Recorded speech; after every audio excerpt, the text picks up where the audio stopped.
Okay, if we see 2 Timothy chapter 1 verse 7, there Paul the apostle is telling Timothy that God has not given us spirit of fear.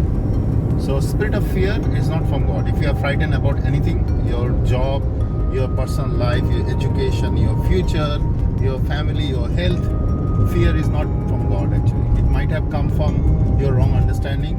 It might have come from your some wrong concept you have received from around, or from the enemy. It is not from God. God has not called us to live in fear. This is very important. We have to understand, because we cannot live in fear. If you have fear in your mind, you cannot live in freedom.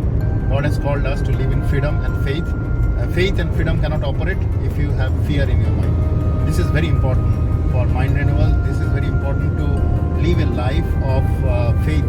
Every single day you have to live a victorious life. For that you need freedom in your mind, and you cannot have freedom in your mind if you have fear.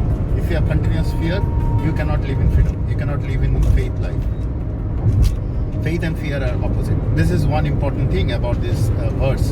And other important thing is, it says that God has not given us spirit of fear.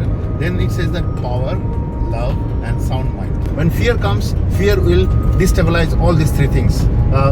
Power, love, and sound mind will be destabilized by the fear of the world.